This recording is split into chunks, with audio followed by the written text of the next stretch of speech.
For more on China-US relations, I spoke to Saruhan Hatipoglu, CGTN's global economics analyst and the CEO of BERI.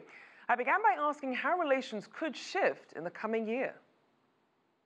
The first thing that's going to be impacted is the trade, immediate flow of trade. I don't know how it's going to come out, but the language that I'm hearing from the administration is telling me that there are going to be measures that will restrict certain types of trading.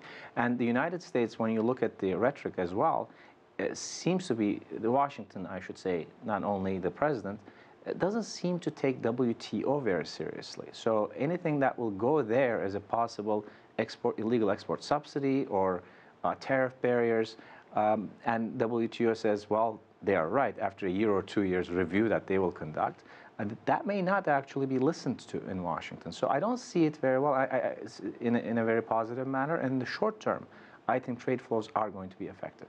And we know that China has criticized the US and EU for not following the WTO rules, and also this debate over recognizing China with market economy status. Is that something you expect to see progress on in 2018?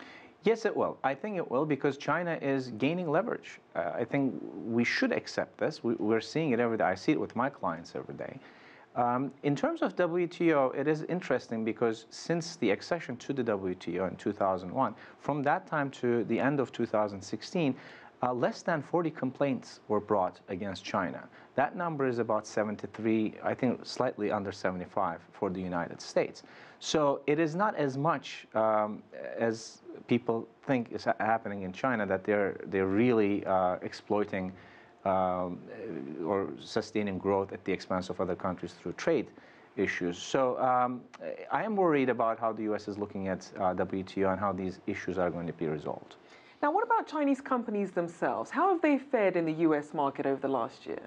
Well, they did okay, not as good as they have done in the past 3-4 years when they came here for the media industries, for entertainment. They have done very well, the hotels and all that, the purchases. But also remember that in China, there has been some kind of a slowdown in allowing capital to leave China to other countries. So that was affected as a result of this policy in China. But at the same time, in 2018, when those regulations are relaxed, there will be Chinese companies coming here. And again, in terms of these hospitality industries, I don't see any problem.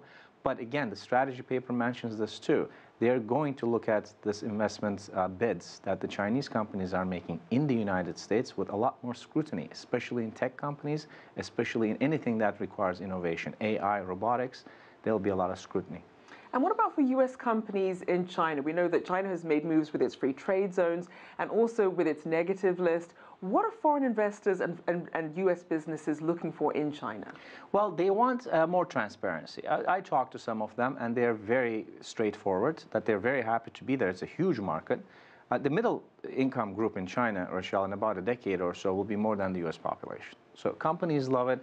But look, there's a survey by American Chamber of Commerce that says that more than 80% of American companies doing business in China say that they don't feel welcome.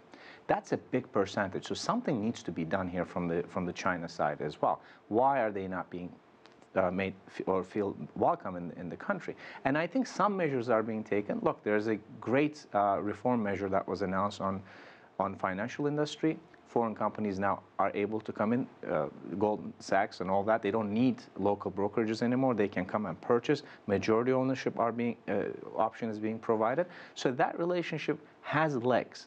How it's going to work and how fast these reforms are going to be implanted, of course, that remains to be seen.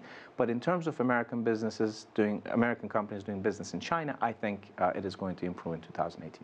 And looking ahead to the coming year, what would you say could be the dominating theme as we look overall at the China-US relationship? Oh, trade, definitely trade. Look, China has, as I said earlier, China has gained leverage, and it's strengthened in the past decade or so. And I think the U.S. is taking names. Nowadays, we're hearing that a lot.